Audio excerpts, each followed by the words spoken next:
This sounds obvious, but most people don't do it. You need to measure your clients' goals. They might not actually be getting anywhere. I'm Chris Cooper. I'm the founder of Two Brain Business. And today I want to talk about goal reviews and why you need to do them if you run a coaching business. If this is helpful to you, just hit subscribe on this channel or join gymownersunited.com if you'd like to chat about it. It's a free public Facebook group that we operate with moderators, and we are in there every day to talk about questions like goal reviews and how to do them. So the biggest threat to microgyms and CrossFit affiliates isn't their inability to get new clients. It's the inability to keep the clients that they have. It's not marketing, it's churn. The industry average retention for a micro gym is 7.8 months. That's not long enough. 7.8 months is not long enough to change a client's life. When a client is coming in and entrusting you with helping them lose weight, improve all their health markers, feel better, get more energy, be more happy, and they are leaving after 8 months, it's not because mission accomplished. It's because you're not delivering what they thought they were buying. They're not getting results, in other words. So today I want to tell you why goal reviews are so important, what the data says about doing goal reviews, and exactly how to do them.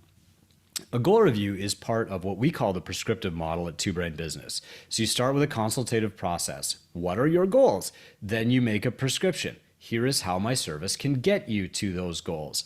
And then the goal review is your follow-up.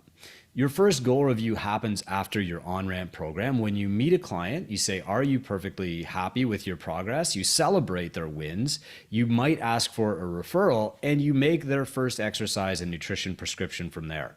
So your prescription is now based on the client knowing the basics and moving pretty well thanks to your on-ramp program. You've seen what they're capable of, you've seen what their limitations are, and you, as a highly qualified, educated, and skilled coach, can now say, I think you should exercise 3 times per week or 4 times per week, or you should follow this nutrition program to meet your goals. Remember, you've already asked their goals because you didn't just do a free trial where you threw them into your spin class, jiu-jitsu program, or CrossFit group. You talked to them about what they actually want to achieve because you're a caring and empathetic and professional coach. So at this first goal review, you say, okay, based on your goals, your best prescription is to do this much exercise and this type of nutrition. Then you say to the client, would you feel most comfortable doing this exercise in a group setting or one-on-one with me? Then you might ask the client, would you feel most comfortable following a nutrition plan on your own or having periodic check-ins, daily, weekly, whatever you want to offer? From that client's perspective or what they prefer, you can say, here is what I recommend for you.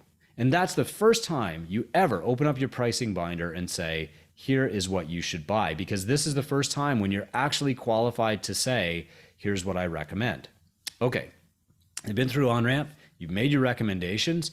3 months down the track, you have to actually check to make sure that your recommendations are correct. Now look, nobody expects you to be bang on with your recommendations right from the get-go. If that was the case, then you would just be selling programs because you know the answer all the time. But your value as a coach is not just in prescription, it's also in auditing. Did that work?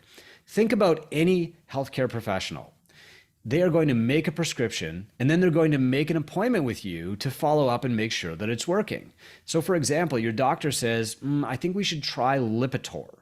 Let's do a 3-month program on Lipitor, and then we're going to get back together. We're going to check your blood lipid profile again, and we're going to see if it's working, right? Because that's what professionals do. Nobody says, oh, my doctor got it wrong, I'm finding a new doctor. Instead, they're more invested in the doctor after the second visit because now they know what doesn't work. And the doctor could say, okay, Lipitor didn't really work. Let's try something else. They have invested with that doctor already. They have sunk costs in that relationship. And so over time, as your prescription gets better and better through this process of prescription and audit, you actually become more valuable to the client because they don't have to start over with somebody else.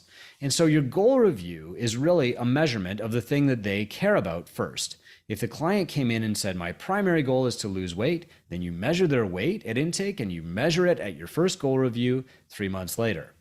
Then you say, congratulations, you have made all this progress. I'm so happy for you. There are so many other people who would love to do what you've done. And you pull out your camera and you say, can you give them some advice? What advice would you give to the person you were 3 months ago? Just turn on the camera and let them talk. You can publish that media. You can brag them up. You'll be doing them the greatest favor of their lives because nobody else is concerned about making them famous. That's just you. Brag them up. Put the spotlight on them.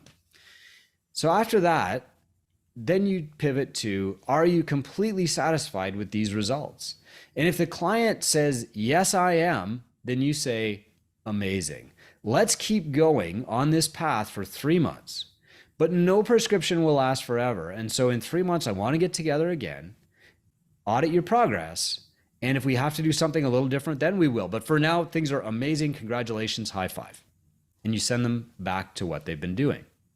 What you've basically done here is sold them on another 3-month contract without making them sign a contract. If the client says, no, I'm not perfectly happy, you've got a chance to save that relationship. If you're not doing goal reviews and the client is thinking, I'm not perfectly happy, what will they do? Well, they'll leave. They'll try and find something else that will make them perfectly happy. But if you're doing a goal review, you're in front of the problem and you're part of the solution. And so now you can say, great, let's look at this. So you're making some progress, but you'd like to make progress faster.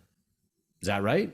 If the client says yes, you say, great. If I were in your shoes and I wanted to speed up my progress, here's exactly what I would do. And you make another coaching prescription based on the faster path. That might mean a nutrition program. It might mean more classes. It might mean you need to add some personal training or attend this specialty group. Your intent at the goal review is not, I'm going to upsell everybody. But let's face it, that happens a lot because clients say, I'm happy with my progress, but I want to go faster. What do I do? And so around 30% of the time, your clients will upgrade to a membership that's about 30% more expensive. That means that when you go through goal reviews with your gym, you can see a 9% increase in revenue simply by giving people what they want. It's not a sales pitch. You don't have to feel bad about this. It's professional coaching. And so after you've made that prescription, you say, okay, now the rate to follow this faster path is X. And if the client says, I can't afford it, then you say, okay, well, we're making progress the way we are. Why don't we stick with what we're doing? And they say, okay, yeah, let's do another 3 months. Okay, boom. And you've kept that client instead of them guessing and going to try Pilates down the street. The last valuable piece of goal review is as an audit to yourself. If you've got a succession of clients and they're not making progress, that is when you audit your programming. If you find that a lot of people in their goal reviews say, you know what, I'm really not losing weight, then you need to tweak your programming. Doing good programming is not just a matter of like finding the spiciest workouts out there. It's not just a matter of like getting a master's degree or a PhD. It's a matter of audit. The reality is that you don't need fancier programming. You don't need more complicated programming. You might not even need harder programming. You might switch to heart rate based programming or you might not. You don't need to copy games programming or anybody else. All you have to do is check to see, is my programming working? And if it is, double down. If it's not, change it. And that's where the goal review process comes in. Frankly, coaches who aren't reviewing their clients' progress are really doing them a disservice because they're not changing what the client gets, how it's delivered, or the programming. They're just kind of like hoping that things automatically change for their client over time, or even worse, telling their clients to go harder in their diet or their exercise. That's usually not the solution. And so that's why we like doing goal reviews. We like to do goal reviews quarterly if possible. If you can only do them twice a year, that's fine. But just start with new clients coming in. Tell them we've got your first goal review plan for the 90-day mark or whatever it is. We give clients in Two Brain a sample client journey that just helps them map all these things out in advance. They don't have to make it up. They don't have to guess. They can even copy our automated texts and emails and send those to their clients. But they know exactly what to do to keep the client around long term. So last piece, doing goal reviews and a consultative on-ramp process and on-ramp doubles the lifespan of every client at your gym. It brings them close to 2 years, at which point you know you've changed their life. It also increases client value from under $100 a month to $185 per month, which is like the two brain average. And most importantly, make sure that the client is changing their life. Look, if you've been doing this for a long time, you've probably got clients in your gym who made amazing initial progress, and that progress has kind of tapered off now. What you need to do is have a conversation with them and make a new prescription instead of just waiting for them to quit. Hope this helps. Join gymownersunited.com if you'd like to ask questions about this video or any others that we do.